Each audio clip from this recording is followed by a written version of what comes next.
આજે આપણે સમજશું માંગની મૂલ્ય સાપેક્ષતા।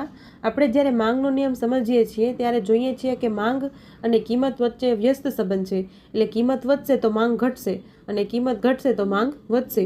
આ વ્યસ્ત સંબંધ છે, પણ કિંમતમાં ઘટાડો કે વધારો થવાથી માંગમાં જે છે એ કેટલો વધારો કે ઘટાડો થાય છે એ માંગનો નિયમ આપણે સમજાવતો નથી। એ સમજવા માટે આપણે માંગની મૂલ્ય સાપેક્ષતા સમજવી જરૂરી છે કે પ્રાઇઝમાં કેટલો ચેન્જીસ આવેલો, પ્રાઇઝમાં કેટલા % ચેન્જ આવેલો, એના લીધે આપણી ડિમાન્ડમાં કેટલા %નો ચેન્જ આવેલો, એ જે છે એ આપણે માંગની મૂલ્ય સાપેક્ષતા બતાવે છે।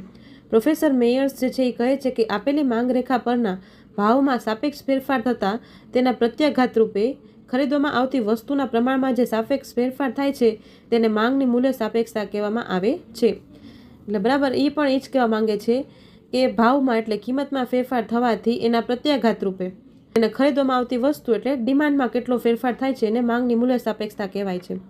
પ્રોફેસર આર જે લિપ્સી જે છે એ કહે છે કે કિંમતમાં ફેરફાર થવાના લીધે માંગમાં જે ફેરફાર થાય છે એને માંગની મૂલ્ય સાપેક્ષતા કહેવાય છે।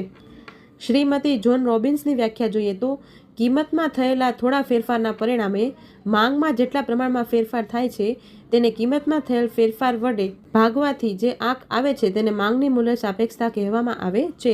એટલે આ બધા અર્થશાસ્ત્રીઓ કહે છે એનો એક જ સારાંશ છે કે પ્રાઇઝમાં કેટલા % ચેન્જ આવેલો એના લીધે આપણા ડિમાન્ડમાં કેટલો ચેન્જ આવેલો એ માંગની મૂલ્ય સાપેક્ષતા બતાવે છે।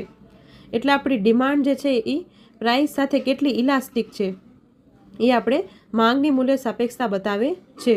એનું સૂત્ર જોઈએ તો વસ્તુની માંગમાં થતો ટકાવારી ફેરફાર એટલે % change in demand divided by % change in price એટલે કિંમતમાં થતો ટકાવારી ફેરફાર, બરાબર। અથવા તો આપણે આવી રીતના પણ લખી શકીએ કે માંગમાં થતો ફેરફાર ડિવાઇડેડ બાય મૂળ માંગ। આવી રીતના પણ માંગની મૂલ્ય સાપેક્ષતાને આપણે દર્શાવી શકીએ।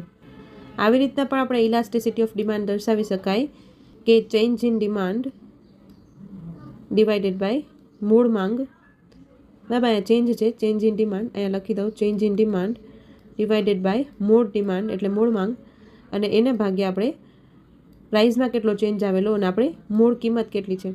અને આ બધાને આપણે સરખી રીતના લખવું હોય તો આવી રીતના પણ લખી શકીએ। આ જે છે એ ફોર્મ્યુલા છે ઇલાસ્ટિસિટી ઓફ ડિમાન્ડનું।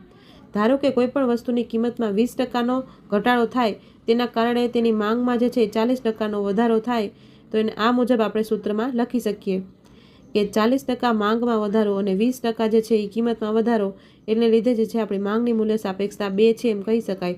એટલે કિંમતમાં ફેરફાર થવાથી માંગમાં જે છે એ બમણો ફેરફાર થાય છે, 2 ગણો ફેરફાર થાય છે। પછીના વિડીયોમાં આપણે જોઈએ માંગની મૂલ્ય સાપેક્ષતાના પ્રકારો।